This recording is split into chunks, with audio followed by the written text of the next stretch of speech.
What's happening, everybody? On today's show, we're going to recap all the action from SEC Week 8. We'll give you our winners of the weekend and who depressed all of us. Locked on SEC starts right now. You are Locked On SEC, your daily podcast on the Southeastern Conference. Part of the Locked On Podcast Network, your team every day.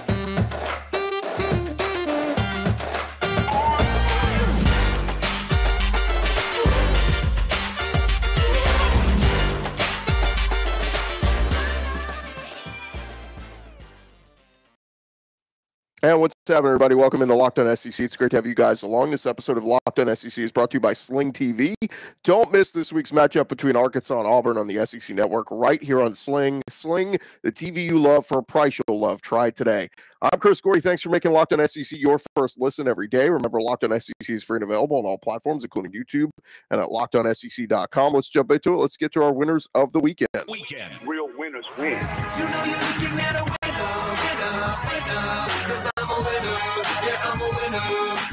And we start with Jaden Daniels at LSU. He ran for 3 touchdowns, threw for 2 more as LSU rallied from down 2 scores to rout number 7 Ole Miss 45-20.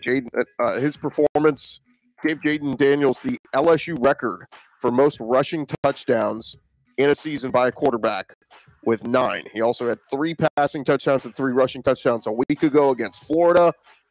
And this one, Daniels was 21 for 28, 248 passing yards, ran 23 times for 121 yards. He's now 3rd in the SEC in completion percentage behind just Stetson Bennett and Hendon Hooker. And LSU, don't look now. They are back in the hunt for the SEC West. Got a bye week this week, but a monster game in 2 weeks hosting Alabama. A lot of people expected LSU to be maybe a 6-6 team this year, maybe 7-5 in year 1 of Brian Kelly with all the pieces they lost, new pieces coming in. But with a win over a number 7 Ole Miss team, they obviously were excited. Their fans rushed the field, and the SEC announced Sunday that LSU fined for the violation of the league's access to the competition area policy. They incur a fine of $250,000 for their 3rd offense. The last time they were fined for such came against Georgia in 2018. But a lot of reasons for LSU fans to be excited, maybe a little bit ahead of schedule. Jaden Daniels really showing his special skills, playing a better quarterback than maybe some LSU fans thought, a lot of SEC fans thought, and some nice wins already. Road wins at Auburn and Florida, and obviously this one against ranked Ole Miss. They did get curb stomped by Tennessee a couple weeks ago, so we'll see which LSU team shows up against Alabama in 2 weeks. Speaking of Alabama, our next winner of the weekend, it was the Alabama defense. On a night where the Alabama offense wasn't as sharp as it usually is, the defense picked them up, shutting down Mike Leach's Mississippi State offense, winning 30-6. Alabama held State to just 231 yards passing, just 62 net rushing yards. They racked up 4 sacks on Will Rogers, with Will Anderson adding 1 to his season total. Henry To'oTo'o led the way with 13 tackles. DeMarco Hellams had 12 tackles. And we finally saw Eli Ricks in some extended action at defensive back, and he played very well. Recorded a team-high 4 passes defensed. Look, this is a game where if the defense doesn't show up, Alabama could have found themselves in a bit of a tight game with Mississippi State. But the defense showed up. They were lights out. They held Mississippi State to just 7 for 22 on 3rd downs. Very impressive performance.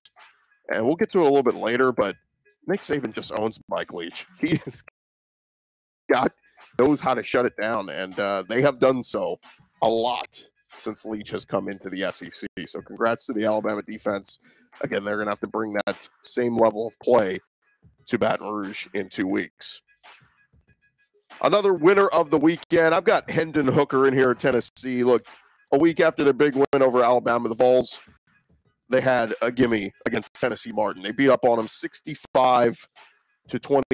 Hooker was outstanding, going 18 for 24 for 276 yards, 3 passing touchdowns. He connected with several of his go-to targets, including Jalen Hyatt, who finished with 7 for 174 yards. Next up for Tennessee will be a home game against Kentucky this weekend before a monster road trip out to Georgia on November 5th. These next 2 weeks are going to tell us Is Tennessee the real deal, or are they still a year away? Again, don't want to overlook Kentucky. Kentucky's a very good team, and if they're looking ahead to Georgia, Kentucky can sneak up on them and beat them. Remember, there was a shootout last year in Lexington, and was an exciting, thrilling game that Tennessee was able to win. But Hendon Hooker playing great. I've got him, up there in my Heisman list right now, playing extremely well. So we'll see if he can keep it up. Another winner of the weekend. How about Shane Beamer over at South Carolina? What a win for those guys, knocking off Texas A&M 30-24. It marked the first time South Carolina has beaten the Aggies since the SEC made them their Western Division rival in 2014. Keep in mind, they play every year. This is the first time they've been able to beat them since they came into the SEC. It also marked the first time the Gamecocks have won 4 games in a row since 2013. Special teams always a key under Shane Beamer. Gamecocks took the opening kickoff back 100 yards for a touchdown from Xavier Leggett. And Gamecock fans chanting Beamer ball during a late timeout. Because obviously special teams plays a big factor in the Beamer family. Gamecocks only need to beat Missouri or Vanderbilt in the next 2 weeks, and they'll make a second straight bowl game. And I know South Carolina fans want to set their sights higher, but let's face it, when we looked at the schedule this year, said it was going to be tough, but they have weathered the storm. And with the win, South Carolina has beaten every team in the current SEC now. Marshawn Lloyd, he was outstanding, ran for 92 yards, 2 scores. Spencer Rattler managed the game well to get South Carolina to 5-2 overall. Raise your hand if you had South Carolina 5-2 at this point in the season. Look, Shane Beamer raised expectations a year ago, and I'm sure there's a lot of doubters from other SEC fan bases out there, but he's doing a good job. Spencer Rattler's not been the world beater, that maybe people thought he was 2 years ago when he was the Heisman favorite at Oklahoma, but he's getting the job done, and that run game is really producing for South Carolina. So congrats to Gamecock fans. Congrats to Shane Beamer. Another winner of the weekend, I've got Luther Burden in here. The Mizzou receiver had touchdowns on the ground and through the air and gave the Tigers exactly what they needed and their 17-14 win over Vanderbilt. Burden finished with a 10-yard rushing touchdown, led the team with 4 catches for 66 yards and a receiving touchdown from Brady Cook. And Mizzou picked up their first conference win of the year after starting 0-3 in the SEC. Kudos also to Mizzou's defense, coming up with a huge 4th down stop with just over a minute left to secure the win. And it was a big game for Luther Burden, who had been dealing with an injury. Was finally a full go at practice ahead of this one, and he gave Missouri just what they needed offensively. It wasn't a powerhouse offensive display, but he made the big plays when they needed them. And Luther Burden and Mizzou getting their first SEC win over Vanderbilt. Thank you guys again for making Locked On SEC your first listen every day. Coming up next, we are going to give you our depressed from Week 8 in the SEC. That's coming up in just a second. But first, I want to remind you about this week's thrilling moment in college football. It's brought to you by Nissan. The thrilling designs behind the new lineup from Nissan are intended to empower drivers and vehicles as capable as the driver themselves. When I think of unbelievable abilities on the field for this week's thrilling moment, I'm going to go with Marshawn Lloyd late in the South Carolina win over A&M with 8 minutes to play and South Carolina leading 24-21.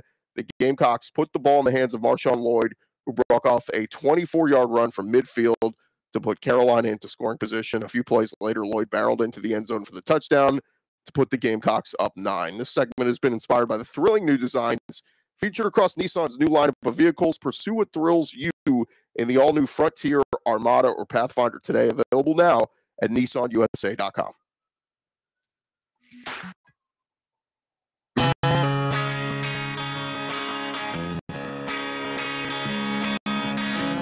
All right, roll along here, Locked On SEC, and let's get to our Who Depressed this week in Week 8 of the SEC. And we'll start with Lane Kiffin, the Ole Miss offense, particularly in that second half. The Rebels got shut out in the second half of their game in Death Valley against LSU. Rebels came out of the gates in Baton Rouge firing, scoring a touchdown on their opening drive, then scored another touchdown on their second drive, then a field goal on their third drive. They took a 17-3 lead LSU would answer, but the Rebels, they would still grab a 20-17 halftime lead. But that second half, LSU's offense and defense responded, and Ole Miss was held without a point in the entire second half. They had opportunities, but they could not capitalize, and Ole Miss fell to LSU 45-20. Rebels had 10 penalties for 111 yards. LSU outscored Ole Miss 42-3 down the stretch. LSU linebacker Harold Perkins made life rough for quarterback Jackson Dart, hitting him repeatedly, finished with a sack, 2 quarterback hurries, and a pass breakup. Wherever Dart went, that's where Harold Perkins was. Even after the game, Lane Kiffin gave a tip of the cap. He said, yeah, 40, pretty good player. Jackson Dart finished without a touchdown, threw an interception, ran for just 7 net yards. Remember, he rushed for over 100 yards a week ago against Auburn. Quinshon Judkins, running back, very good. Rushed for 111 yards and 2 scores. But it should be noted, Ole Miss was out without their other dynamic rusher in Zach Evans, who was banged up and did not play. The two of them are kind of like thunder and lightning. They complement each other very well. Two of the best rushers in the SEC this year. But without Zach Evans, it was all on Quinshon Judkins. And like I said, he performed well. Just the offense was really bogged down in that second half and couldn't do a whole heck of a lot.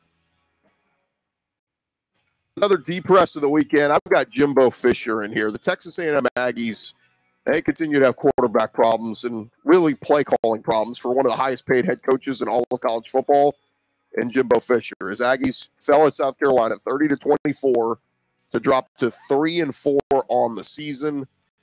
This was an Aggies team that, remind you, began the season ranked in the top 10, signed the #1 overall rated recruiting class, and this is where they are at 3-4 at this point in the season. It marked the first time South Carolina has beaten the Aggies, like we said earlier, since the SEC made them their Western Division rival. Quarterback Haynes King left with a shoulder injury in the fourth quarter, and the Aggies had to play their true freshman, Connor Wegman. Aggies did have a chance late. They recovered an onside kick, but the Hail Mary attempt had no chance, and the Aggies lose. The loss just puts more pressure on Jimbo Fisher, who makes a ton of money and is just not delivering the wins. He is set to make $9 million a year with a contract that runs through 2031. Aggies had 8 penalties, all of them false starts. Starting a new center in a hostile environment. Looks like a struggle for the Aggies if they want to get 6 wins in a bowl game. They're going to beat UMass, probably. But after that, the Aggies need 2 wins out of 4 games. They've got Ole Miss, Florida, at Auburn, and at LSU. Can they win 2 of those? Crazy that we're talking about, can the Aggies get to 6 wins when they were a preseason top 10 team? But that's where we are at this point. Another deep press of the weekend. I got Mike Leach in here. His offense against Alabama has been abysmal since he joined the SEC. Will Rogers was 30 for 61 passing for just 230 yards, only 62 rushing yards as a team. They could only score 2 field goals. They had a missed field goal. They turned it over on downs 3 times. Mike Leach struggling to score touchdowns against Alabama. The Bulldogs have not scored more than 9 points versus an Alabama team since 2017. They've been shut out twice. They scored 7 points. They've scored 9 points. And then this year, 6 points. And for Mississippi State, after a 5-1 start for the Bulldogs, Mike Leach's squad has now lost 2 straight to Kentucky and Alabama. And next up, they will get a week off before they host Auburn on November 5th. That, you look at that one as a must-win for the Bulldogs if they want to get back to being competitive here in the SEC. But disappointing. You always see the Mississippi State offense rolling. Will Rogers was looking very good earlier in this year, but you wonder what's going to happen when you go up against Pete Golding and a really good Alabama defense, and Nick Saban part of that. And we saw it stymied once again, as it has been since Leach has come to the SEC. Another deep press of the weekend. I've got Vanderbilt's offense. Mike Wright took over when A.J. Swan left in the second half. They did hit an 80-yard touchdown reception with 4 minutes to go. Vanderbilt's first offensive points in more than 8 quarters. That play was. Clark Lee's team just ended their chance of a 24-game conference losing streak. Vanderbilt, they got the ball back with just under 3 minutes to go, got a quick first down on a penalty. Third down throw to Ben Bresnahan appeared to get him a first down, but it was moved back a yard upon review, brought up a fourth down, and Ray Davis was stuffed at the line of scrimmage and basically ended the game. Kudos to Mizzou's defense, but Vanderbilt, they were shut out by Georgia last week. They didn't do much better on offense this week. Like I say, you take away that 80-yard touchdown throw, the Commodores had only 219 total yards of offense while going 0 for 2 in the red zone. Vandy will get a week off before they play South Carolina on November 5th. But, look, Vandy impressed us those first couple weeks, right? Picking up some non-conference wins and starting to say, hey, look, they already got past their expected win total in Vegas's eyes. But now, once they get into SEC play, we're starting to see Vanderbilt not very good. And they got to figure something out, man. They got to get some more Jimmies and Joes in there and do a little bit better job of recruiting. There you have it. Those are our depressed of Week 8 in the SEC. Thank you guys again for making Locked On SEC your first listen every day.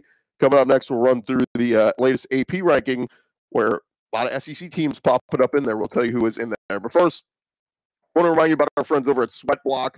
Look, we've been telling you about SweatBlock. If you're out there tailgating, you're out there on campuses throughout the week on SEC campuses, temperature's starting to get a little bit cooler, but still warm in some areas. And obviously, if you put on extra layers, you can sweat. And a lot of people have sweat issues, and talk to multiple people who have tried SweatBlock out, and it's been a lifesaver for them throughout SEC football season and throughout the year, really. SweatBlock gives you the confidence to wear what you want without embarrassing underarm sweat. Of course, a lot of us have the nice SEC polos we like to wear for our respective teams, and you pit. You show pit stains, and SweatBlock wipes. They were featured and tested on the Rachel Ray Show by firefighters. If you or someone you love is experiencing embarrassing sweat or odor, you need to try SweatBlock. You can save 20% with our promo code LOCKEDON. It's LOCKEDON at sweatblock.com. Sweatblock.com. Use our promo code LOCKEDON. They're also available on Amazon. Give them a try. If you are a sweater like I am, you will not regret it. Go try them out. SweatBlock.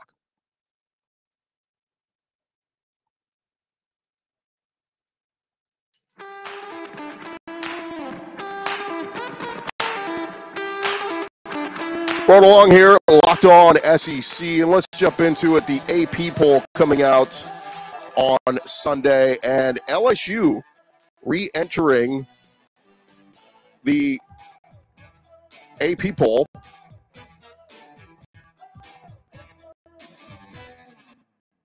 South Carolina coming in at number 25, earning a ranking for the first time in 4 seasons. LSU coming in at number 18. Georgia, number 1 for the 3rd straight week, with number 2, Ohio State, gaining ground after they blew out Iowa. The Bulldogs were idle. They received 31 first-place votes and over 1,500 points. Ohio State got 18 first-place votes. Number 3, Tennessee, they received 13 first-place votes. Michigan was number 4, Clemson number 5. Alabama number 6, holding firm in their spots. TCU was number 7, moving up a spot, remaining unbeaten. Oregon jumped 2 spots to a season-high number 8 after routing UCLA. Oklahoma State was 9, USC and Wake Forest tied for 10. LSU, first season under Brian Kelly, they handed Ole Miss their first loss of the year and moved back into the rankings ahead of their game against Alabama. Tigers were ranked for a week earlier this month before they lost to Tennessee, and they're looking pretty darn good. Like we said, South Carolina ranked for the first time since a 1-week stint after the opening weekend of the 2018 season. Gamecocks beat Texas A&M to improve to 5-2. They have not been ranked this late in the season since 2013. So LSU moving into the rankings before their off week ensures that LSU-Alabama going to be a matchup of ranked teams for the first time since they played a 1-versus-2 game back in 2019. Both teams off this week. For the Louisiana folks out there, LSU and Tulane both ranked for the first time since 1998. The Louisiana schools were heading in different directions when they overlapped that year. People dropping out. Texas is unranked again after blowing a second-half lead at Oklahoma State. The future SEC team, the Texas Longhorns, they fell to 5-3. Former Bama OC Steve Sarkisian not having the kind of season they were hoping to have with Quinn Ewers and company there. Arch Manning will be there next year. And Mississippi State, they once again had the misfortune of catching Alabama immediately after an Alabama loss, and the Bulldogs were knocked out of the rankings. They did score a touchdown in Tuscaloosa for the first time since 2014, but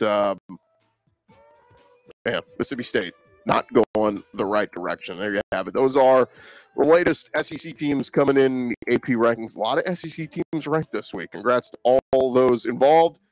And thank you guys for making Locked On SEC your first listen every day. For your second listen today, check out the Locked On Sports Today podcast. From the games that matter the most to the biggest stories in sports, go beyond the scoreboard and behind the scenes with local experts and insights only Locked On can provide. Locked On Sports Today, available on the app, YouTube, wherever you get your podcasts. I'm Chris Gordy. This has been Locked On SEC. We'll talk to you guys later this week.